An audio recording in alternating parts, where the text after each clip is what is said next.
Hello friends, study with BS classes में आपका बहुत बहुत स्वागत है। आज हम भारत छोड़ो आंदोलन और इसकी आगे की गतिविधियों के बारे में जानेंगे। तो उस भारत छोड़ो आंदोलन के सबसे पहले हम उत्तरदायी परिस्थितियों जानेंगे, आरंभ और इसका कार्यक्रम क्या था ये जानेंगे, प्रसार, सामाजिक आधार और क्या आंदोलन स्वतः स्फूर्त था इसके बारे में जानेंगे। तो देखते हैं उत्तरदायी कारण। मैंने आपको इसके पहले अगस्त प्रस्ताव, क्रिप्स मिशन, द्वितीय विश्व युद्ध, इन सब के बारे में बता दिया है। तो अगस्त प्रस्ताव से भारतीय संतुष्ट नहीं थे, इसके उत्तरदायी कारणों को हम जान रहे हैं। क्रिप्स मिशन भी असफल रहा। द्वितीय विश्व युद्ध के दौरान भारत में वस्तुओं की कीमत अत्यधिक बढ़ गई थी, अतः जन असंतोष बढ़ा। युद्ध के दौरान 1942 में ऐसा आभास होने लगा था कि अंग्रेजों की पराजय होने वाली है, क्योंकि दक्षिण पूर्व एशिया से ब्रिटिश सेनाएं पराजित होकर पीछे हटने लगी थी और वापस जाते समय स्थानीय संसाधनों जैसे खाद्यान्न, आवास, संचार एवं परिवहन के साधन जैसे नाव, सड़क, पुल आदि नष्ट करने लगे थे और निवासियों को उनके भाग्य के भरोसे छोड़ दिया गया था। फलतः नागरिकों की कठिनाई बढ़ी। ऐसी ही आशंका भारत के संदर्भ में हुई, क्योंकि जापानी आक्रमण भारत की सीमा में पहुंच गया था। गांधी जी ने इन स्थितियों को समझते हुए कहा कि ब्रिटिश सरकार के साथ टकराव का आखिरी पल आ गया है। इसी क्रम में उन्होंने अंग्रेजों भारत छोड़ो आंदोलन की शुरुआत की। अब कार्यक्रम में कैसे क्या था इनका? गांधी जी ने कांग्रेस को आंदोलन आरंभ करने के संदर्भ में तुरंत प्रस्ताव पारित करने को कहा और चेतावनी दी कि मैं देश की बालू सहित कांग्रेस से बड़ा आंदोलन खड़ा कर दूंगा। गांधी जी ने एक प्रस्ताव तैयार किया जिसमें अंग्रेजों से तुरंत भारत छोड़ने और जापानी आक्रमण होने पर भारतीयों से अहिंसक तरीके से असहयोग करने का आह्वान किया। कांग्रेस कार्य समिति की जुलाई 1942 में वर्धा बैठक में इस प्रस्ताव को स्वीकृति दी गई और गांधी जी को आंदोलन चलाने के लिए अधिकृत किया गया। अतः 8 अगस्त 1942 को इस प्रस्ताव के अनुमोदन के लिए अखिल भारतीय कांग्रेस कमेटी की बैठक बॉम्बे के ग्वालियर टैंक मैदान में हुई, जहां भारत छोड़ो आंदोलन का विधिवत प्रस्ताव पारित हुआ। देखो, ये प्रश्न मैंने अभी आपको बताया था इस वीडियो के पहले, ये आया था 2021 के यूपीएससी प्रीलिम्स में, जिसमें राष्ट्रीय स्तर पर अहिंसक आंदोलन चलाने का निर्णय लिया गया। गांधी जी ने घोषित किया कि अब जेल जाने मात्र से काम नहीं चलेगा, अब एक ही मंत्र है, करो या मरो। अर्थात या तो हम भारत को आज़ाद कराएंगे अथवा इस प्रयास में अपनी जान दे देंगे। हम अपनी गुलामी का स्थायित्व देखने के लिए जिंदा नहीं रहेंगे। इस दौरान गांधी जी ने विभिन्न वर्गों को स्पष्ट निर्देश दिए। तो कौन कौन से वर्ग थे वो?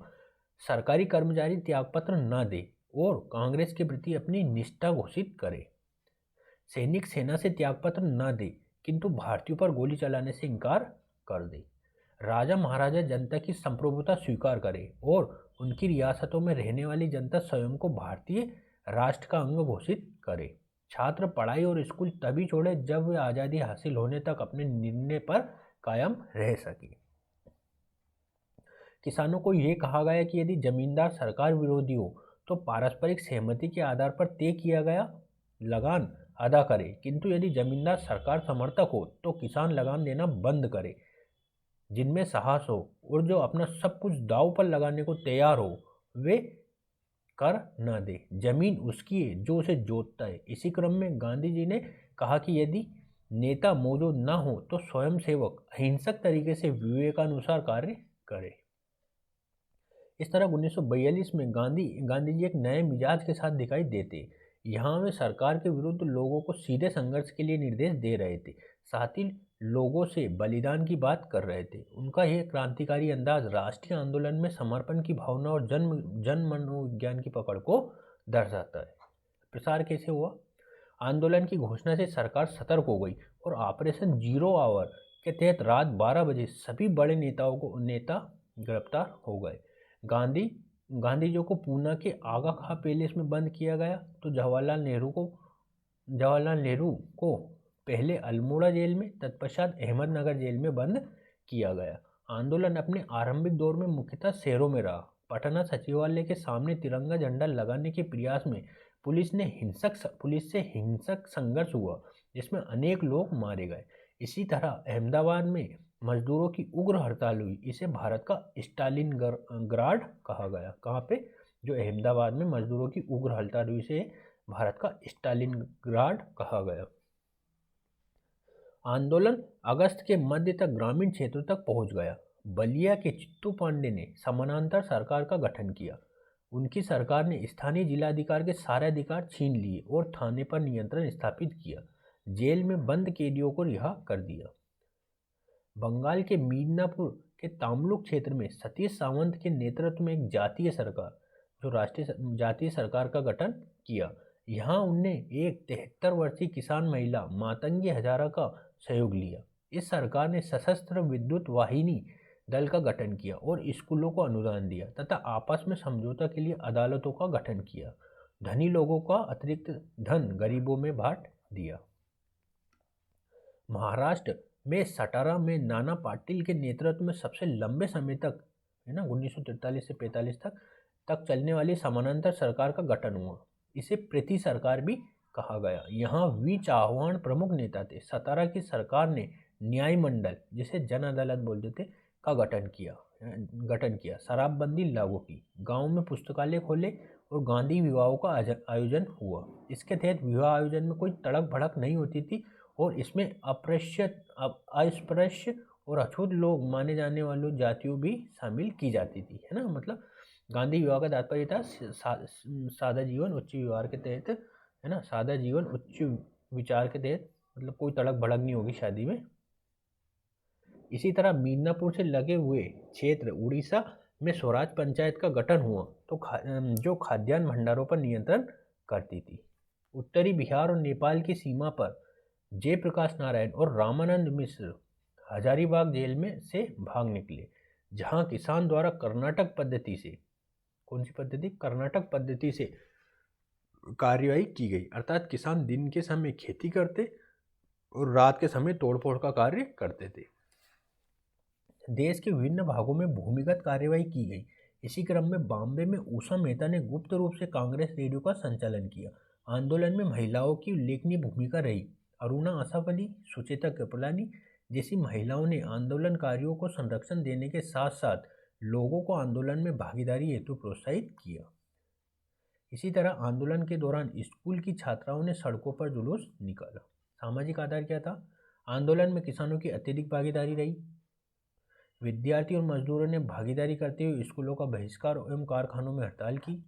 मुस्लिम लीग इस आंदोलन से अलग रहे, किंतु आंदोलन के दौरान सांप्रदायिक हिंसा का कहीं कोई नामो निशान नहीं था। आंदोलन में कम्युनिस्ट पार्टी शामिल नहीं रही, क्योंकि द्वितीय विश्व युद्ध के दौरान रूस मित्र राष्ट्रों के पक्ष में शामिल हुआ और ब्रिटेन के साथ मिलकर हिटलर के विरुद्ध कार्रवाई की। अब कम्युनिस्ट पार्टी सोवियत संघ से निर्देशित होकर भारत छोड़ो आंदोलन का बहिष्कार कर रही थी। महत्व क्या है? भारत छोड़ो आंदोलन भारतीय स्वतंत्रता आंदोलन के अंतिम चरण को रेखांकित करता है। वस्तुतः आंदोलन में गांव से लेकर शहर तक ब्रिटिश सरकार को चुनौती दी। भारतीय जनता के अंदर आत्मविश्वास बढ़ा। कई स्थानों पर बनी समानांतर सरकारों से जनता के उत्साह में वृद्धि हुई। जनता ने अपना नेतृत्व स्वयं किया, जो राष्ट्रीय आंदोलन के परिपक्व चरण को सूचित करता है। आंदोलन के दौरान बड़े पैमाने पर हिंसा हुई। सरकार ने इसके लिए कांग्रेस को दोषी ठहराया और गांधी जी से आंदोलनकारियों की निंदा करते हुए माफ़ी मांगने को कहा, किंतु गांधी जी ने इनकार कर दिया और तर्क दिया कि हिंसा के लिए सरकार की दमनकारी कार्यवाही उत्तरदायी। वस्तुतः उन्होंने हिंसा का समर्थन नहीं किया, बल्कि हिंसा के लिए सरकार को जिम्मेदार बताते हुए इसकी निष्पक्ष जांच की मांग की। गांधी जी ने सरकारी दमन और हिंसा के विरोध में फरवरी 1943 में 21 दिन का उपवास प्रारंभ किया। गांधी जी के इस कदम से पूरे देश में व्यापक प्रतिक्रिया हुई। सरकार के विरुद्ध देश भर में प्रदर्शन एवं हड़तालों का आयोजन हुआ। कैदियों को तुरंत रिहा करने की मांग की गई। वायसराय की कार्यकारिणी परिषद से भारतीय सदस्यों ने त्यागपत्र दे दिया। अंततः गांधी ने स्वतः ही उपवास समाप्त कर दिया। अब हम जानेंगे कि क्या आंदोलन स्वतः स्फूर्त आंदोलन था। भारत छोड़ो आंदोलन में जनता ने अपना नेतृत्व स्वयं किया। जगह जगह विवेकानुसार कार्यवाही की गई। इसी क्रम में विभिन्न स्थानों पर समानांतर सरकारें गठित हुई। तोड़ फोड़ की कार्यवाही भी हुई और हिंसा भी हुई। भूमिगत रहते हुए जनता ने सरकार विरोधी कार्यवाही की। इस आधार पर इसे स्वतः स्फूर्त आंदोलन कहा गया। वस्तुतः भारत छोड़ो आंदोलन पहले के गांधीवादी आंदोलन से इस रूप से भिन्न दिखाई देता है कि यहाँ नियंत्रित जन आंदोलन की पद्धति दिखाई नहीं पड़ती। अतः पहले के गांधीवादी आंदोलन की तुलना में यह आंदोलन स्वतः स्फूर्त दिखाई देता है, अर्थात आंदोलन में जनता की भागीदारी और कार्यवाही स्वतः दिखती है। किंतु यह भी स्पष्ट है कि जनता को स्वतः स्फूर्त होने अर्थात आंदोलन में स्वयं कार्यवाही करने का निर्देश तो 8 अगस्त की बैठक में ही दे दिया गया था, जहां कहा गया कि नेता के गिरफ्तार होने पर जनता अपना नेतृत्व स्वयं करे और विवेकपूर्ण कार्यवाही करे। इस दृष्टि से भारत छोड़ो आंदोलन स्वतः स्फूर्त होने के लिए भी निर्देशित था। अब हम जानेंगे इसके बाद की घटनाएं। 1945 से 47 के बीच में जो घटनाएं हुई, वेवेल योजना आई थी जून 1945 में। आज़ाद हिंद फौज और लाल किला मुकदमा हुआ था नवंबर 1945 में। शाही भारतीय नौसेना विद्रोह फरवरी 1946 में हुआ था। कैबिनेट मिशन आया था मार्च 1946 में। प्रधानमंत्री एटली की घोषणा हुई थी फरवरी 1947 में। और माउंट बेटन योजना, जिसे डिक्की बर्थ योजना या मन बाटन योजना भी बोलते थे, 3 जून 1947 को आई थी। अब हम जानेंगे वेवेल योजना 1945 की। वायसराय वेवेल ने 1945 में एक राजनीतिक सुधार की योजना प्रस्तुत की, जिसे वेवेल योजना के नाम से जाना जाता है। इस योजना के अनुसार वायसराय की कार्यकारिणी का पुनर्गठन किया जाना था। इस उद्देश्य से राजनीतिक नेताओं को जेल से रिहा किया गया और जून 1945 में शिमला में एक सम्मेलन बुलाया गया। वस्तुतः ब्रिटिश सरकार इन राजनीतिक सुधारों के लिए इसलिए उत्साहित थी कि 1945 में इंग्लैंड में चुनाव होने वाले थे और वहाँ की सरकार ये प्रदर्शित करना चाहती थी कि भारत में राजनीतिक सुधारों के प्रति गंभीर है ना सरकार। वेवेल योजना के अंतर्गत निम्नलिखित प्रावधान रखे गए थे। कौन कौन से? वायसराय और कमांडर इन चीफ को छोड़कर वायसराय की कार्यकारिणी में सभी सदस्य भारतीय होंगे। परिषद में हिंदुओं और मुसलमानों को बराबर संख्या में रखे जाएंगे, है ना। वायसराय वीटो पावर का प्रयोग नहीं करेगा। इस योजना के संदर्भ में मुस्लिम लीग चाहती थी कि उसे ही भारत में मुसलमानों का एकमात्र प्रतिनिधि माना जाए और वायसराय की कार्यकारिणी में मुस्लिम लीग से बाहर का कोई मुसलमान नहीं होना चाहिए। दूसरी तरफ कांग्रेस ने इस सूची के लिए 2 मुस्लिम सदस्यों मौलाना आज़ाद और अब्दुल गफ्फार खां को नियुक्त किया, जिसका जिन्ना ने विरोध किया। अतः वायसराय वेवेल ने जिन्ना की आपत्ति को देखते हुए सम्मेलन को असफल कहकर समाप्त घोषित कर दिया। कांग्रेस ने जिन्ना के मत को इसलिए नहीं माना क्योंकि ऐसा करने से कांग्रेस एक सांप्रदायिक दल अर्थात हिंदू दल के रूप में जाना जाता और भारत के मुसलमानों का एकमात्र दल मुस्लिम लीग को माना जाता। इससे मुस्लिम लीग की भारत विभाजन की मांग और मजबूत हो जाती। इसलिए उन्होंने इसलिए कांग्रेस ने 2 मुसलमानों को अपने कांग्रेस से भेजा था। ठीक है। अब आता है आज़ाद हिंद फौज या भारतीय राष्ट्रीय सेना आईएनए। आईएनए की स्थापना 1942 में मोहन सिंह ने की थी। वस्तुतः जापानी मेजर फुजीवारा ने इसके गठन का विचार मोहन सिंह को दिया था। उन्होंने मोहन सिंह से कहा था कि भारत की स्वतंत्रता के लिए जापानियों के साथ मिलकर कार्य करे।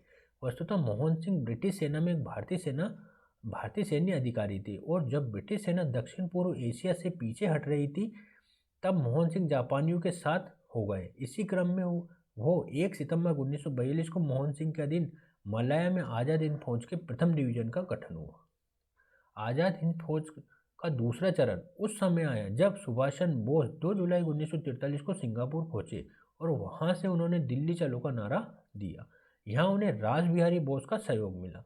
अतः सुभाष चंद्र बोस ने 1 अक्टूबर 1943 को आज़ाद हिंद फौज के नाम पर एक अस्थायी सरकार का निर्माण किया तथा इसका एक कार्यालय रंगून में भी बनाया। सुभाष चंद्र बोस की इस सरकार ने ब्रिटेन और अमेरिका के विरुद्ध युद्ध की घोषणा की और गांधी नेहरू सुभाष नामक सैन्य टुकड़ियों का गठन किया तो महिलाओं में रानी झांसी रेजिमेंट का गठन किया।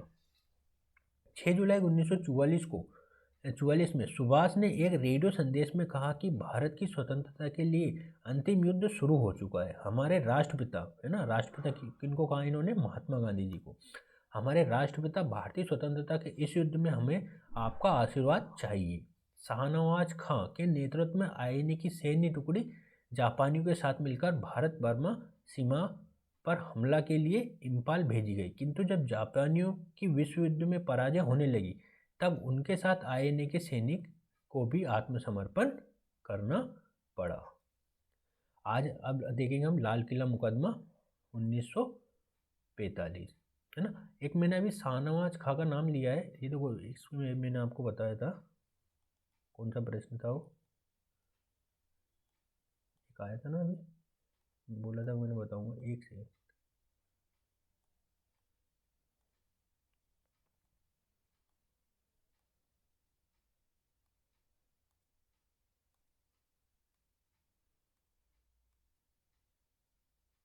देखो शाहनवाज का, ये औपनिवेशिक भारत के संदर्भ में शाहनवाज खां, प्रेम कुमार सेगर और गुरबख्श सिंह ढिल्लों किस लिए जाने जाते हैं, तो भारतीय राष्ट्रीय सेना के ये अधिकारी थे। देखो ये यहाँ पे आया हुआ है, मैंने आपको बोला था कि ये इसमें, इस नोट्स को आप पढ़ेंगे तो आपको पूरी चीज़ें इसमें मिल जाएंगी, जितने भी लगभग लगभग देखो ये लिखा हुआ है ना, शाहनवाज खां।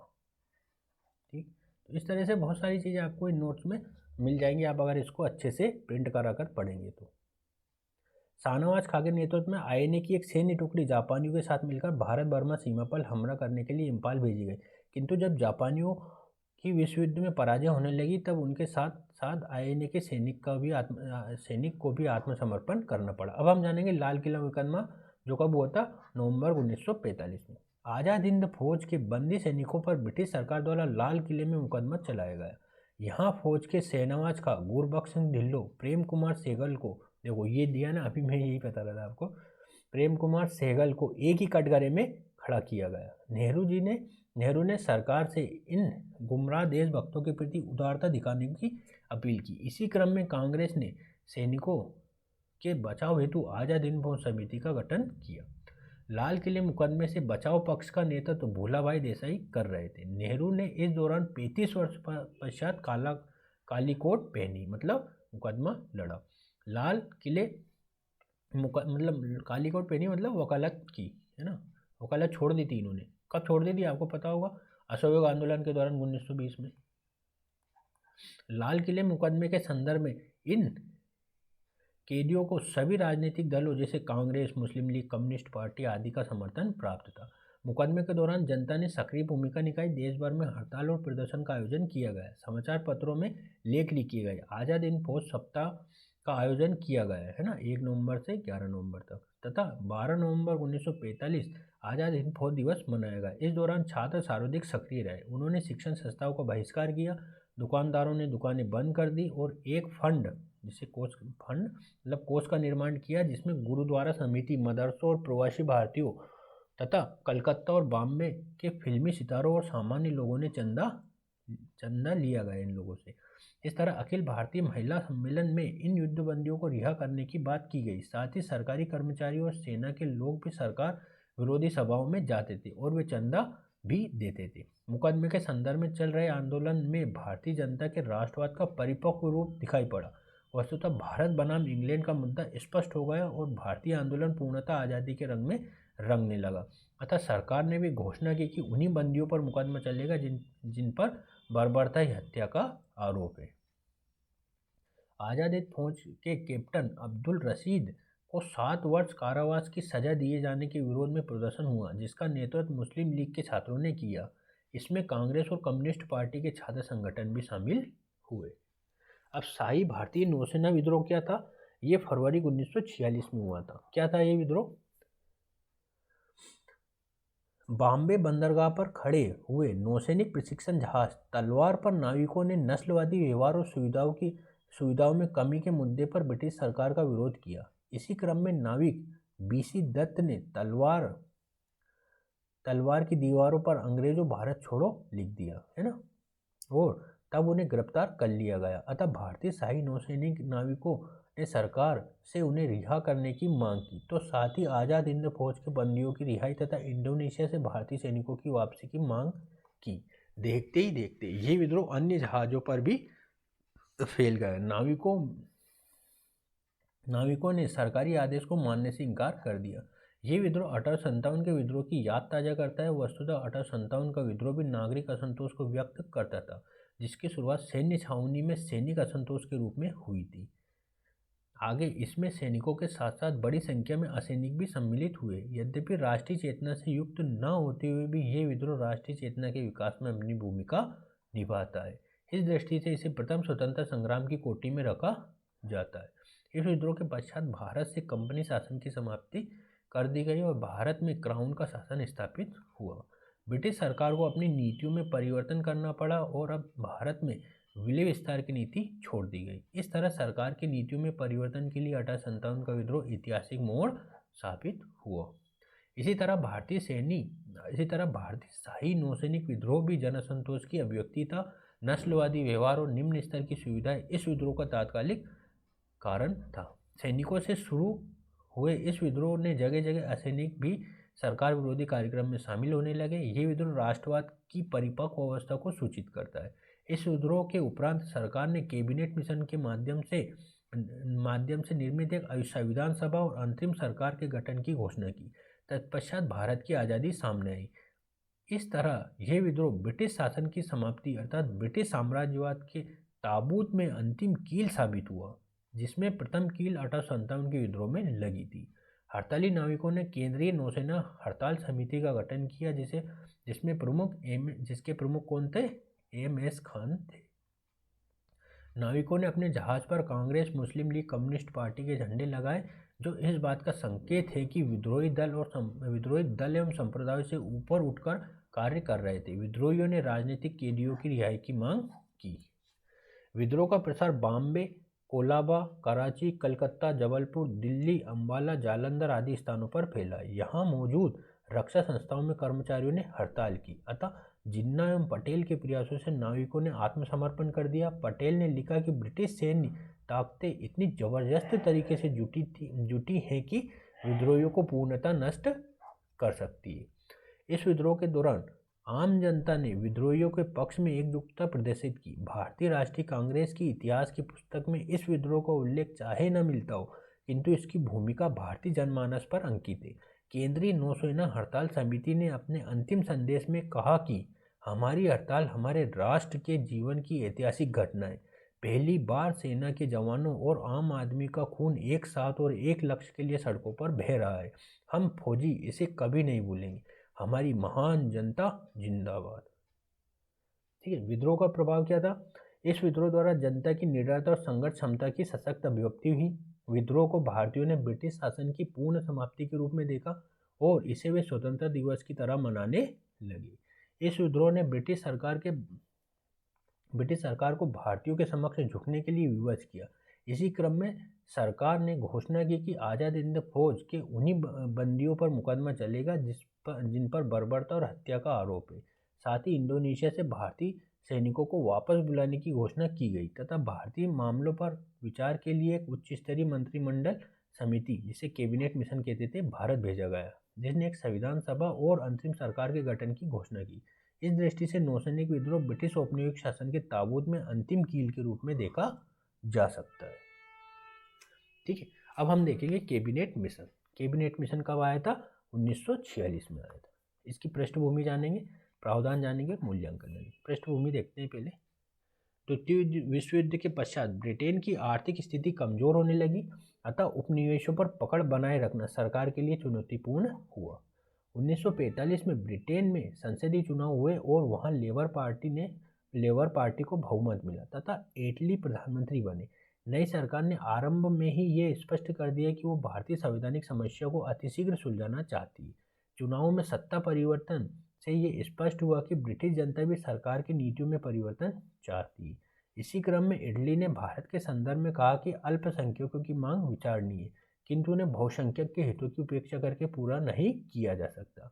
यह दृष्टिकोण ब्रिटिश सरकार के नीतिगत परिवर्तन को दर्शाता है।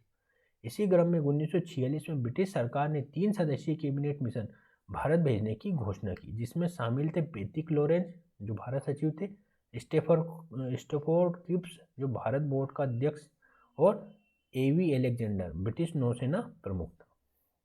मार्च 1946 में कैबिनेट मिशन भारत पहुंचा और मई 1946 में उसने अपनी योजना प्रस्तुत की। प्रावधान क्या क्या थे? इसके तहत एक भारतीय परिसंघ के निर्माण की योजना प्रस्तुत की गई, जिसने सभी ब्रिटिश प्रांत और देशी रियासत शामिल थे तथा एक एकीकृत संघ को इस एकीकृत संघ को केवल रक्षा, विदेशी मामले और संचार के विषय दिए गए थे। अन्य सभी अधिकार प्रांतों को दिया गया। पाकिस्तान की मांग को अस्वीकार कर दिया गया, क्योंकि मुस्लिम बहुल प्रांतों का एक अलग राष्ट्र के रूप में सम्मिलित होना संभव नहीं था। साथ ही इससे नई तरह की समस्याएं खड़ी हो सकती थी। जैसे पंजाब के जालंधर और अंबाला डिवीजन में हिंदू और सिख बहुसंख्यक थे, अतः वे भी विभाजन की मांग कर सकते थे। इस तरह सशस्त्र सेनाओं का विभाजन भी खतरनाक हो सकता था। सबसे बढ़कर विभाजन से प्रशासनिक और आर्थिक समस्याएं खड़ी हो सकती है, जैसे पाकिस्तान बनने से उसके पूर्वी और पश्चिमी भागों के मध्य संचार की समस्या। संपूर्ण भारतीय प्रांतों को 3 समूहों में रखा गया है ना। पहला समूह में क्या रखा गया? समूह ए। इसमें बॉम्बे, मद्रास, संयुक्त प्रांत, मध्य प्रांत, बिहार तथा उड़ीसा शामिल थे, मतलब हिंदू बहुसंख्यक क्षेत्र।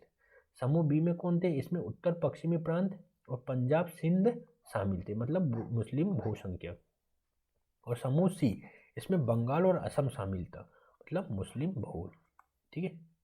संविधान सभा का गठन भारतीयों द्वारा किया जाएगा, है ना। इस संविधान सभा का निर्वाचन प्रांतों की विधानसभाओं के सदस्य करेंगे और प्रांत की जनसंख्या के आधार पर सदस्य संख्या निर्धारित होगी। 10 लाख की जनसंख्या पर एक प्रतिनिधि रखा जाएगा। संविधान सभा में समूह ए, बी, सी के सदस्य एक साथ बैठकर संघीय संविधान का निर्माण करेंगे और तीनों समूह के सदस्य प्रांतों का संविधान बनाने हेतु अलग अलग बैठक कर विचार विमर्श करेंगे। तत्पश्चात यदि संभव हुआ तो समूह के लिए एक संविधान निर्माण का प्रयास करेंगे, है ना। समूह के लिए एक संविधान निर्माण का प्रयास करेंगे।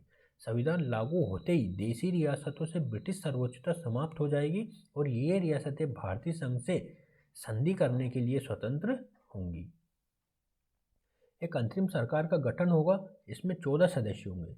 इसमें राजनीतिक दल और संप्रदाय के लोग शामिल होंगे। इसमें कांग्रेस से 6, मुस्लिम लीग से 5, सिख, ईसाई और पारसी धर्म के प्रत्येक एक एक सदस्य रखे जाएंगे। इसका मूल्यांकन क्या हो सकता है? कैबिनेट मिशन योजना द्विराष्ट्रवाद के सिद्धांत की समस्या को सुलझाने अर्थात हिंदू मुस्लिम मतभेद को सुलझाने का एक ईमानदार प्रयास था। भारतीय संघ की स्थापना का प्रस्ताव देश की एकता को बनाए रखने के लिए कांग्रेस की मांग के अनुरूप था, जबकि प्रांतों को दी गई आंतरिक स्वायत्तता मुस्लिम लीग के दृष्टिकोण के नज़दीक था। पाकिस्तान की मांग को अस्वीकार करना भारत विभाजन को रोकने की दिशा में उठाया गया एक सकारात्मक कदम था। भारतीयों द्वारा अंतरिम सरकार का गठन और संविधान सभा का निर्माण करना एक सकारात्मक पहलू था, किंतु केंद्र की शक्तियों को सीमित कर प्रांतों को अत्यधिक अधिकार देना अलगाव की दिशा में बड़ा एक कदम था। अब हम जानेंगे प्रधानमंत्री एटली की घोषणा, जो कब हुई थी? 20 फरवरी 1947 को। देखो, लॉर्ड वेवेल ने एटली की घोषणा को अस्वीकार कर दिया था। तो क्या थी एटली की घोषणा? भारत में बढ़ते सांप्रदायिक संघर्ष और ब्रिटिश राज पर बढ़ते दबाव ने प्रधानमंत्री एटली को इस घोषणा के लिए बाध्य किया कि 30 जून 1948 तक हर हाल में भारत को आज़ाद कर दिया जाए, और इसके लिए माउंटबेटन को नया वायसराय बनाकर भारत भेजा गया। एटली ने कहा कि सभी राजनीतिक दल मिलजुल कर नए उत्तरदायित्व को स्वीकार करेंगे और अपने राजनीतिक मतभेद भुलाकर कार्य करेंगे। इस घोषणा का मुस्लिम लीग तथा कांग्रेस ने स्वागत किया, क्योंकि यह व्यवहारिक स्तर पर देश की वर्तमान स्थिति के अनुसार की गई घोषणा थी। अब हम जानेंगे माउंटबेटन योजना, जिसे मनबाटन योजना भी कहते थे, डिकी बर्थ योजना, यह 3 जून की योजना है ना, विभाजन के साथ सत्ता हस्तांतरण की योजना। ठीक है। पृष्ठभूमि क्या थी इसकी? भारत में कैबिनेट मिशन के पाकिस्तान की मांग को अस्वीकार कर दिया और एक अंतरिम सरकार तथा संविधान सभा के गठन की घोषणा की। अतः मुस्लिम लीग की पाकिस्तान की मांग अधूरी रह गई। अतः उसने 16 अगस्त 1946 को प्रत्यक्ष कार्यवाही दिवस मनाते हुए लड़कर लेंगे पाकिस्तान का नारा दिया, जो सांप्रदायिक दंगों की प्रत्यक्ष उद्घोषणा थी। ऐसे में बड़ी संख्या में लोग मारे जाने लगे तथा देश में अव्यवस्था फैली। इन्हीं स्थितियों में माउंटबेटन ने समस्या समाधान के लिए 3 जून की योजना प्रस्तुत की, जो भारत विभाजन के साथ सत्ता हस्तांतरण की योजना थी। इसे ही माउंटबेटन योजना के नाम से जाना जाता है। प्रावधान क्या थे इसके? भारत और पाकिस्तान इन 2 राज्यों को डोमिनियन स्टेटस के आधार पर सत्ता का हस्तांतरण किया जाएगा। सिंध एवं बलूचिस्तान की विधायकों को यह निर्णय लेना था कि वे भारत या पाकिस्तान में से किसके साथ जाएंगे। पंजाब और बंगाल की विधायिका को दोहरा निर्णय लेना था। पहला, क्या वे पाकिस्तान के साथ जाएंगे? दूसरा, यदि हाँ तो क्या इन राज्यों का भी विभाजन होगा? उत्तर पश्चिमी सीमा प्रांत और असम के सिलहट जिले में जनमत संग्रह के द्वारा ये पता लगाया जाएगा कि वे किसके साथ जाना चाहते हैं। ये जनमत संग्रह पाकिस्तान के पक्ष में गया।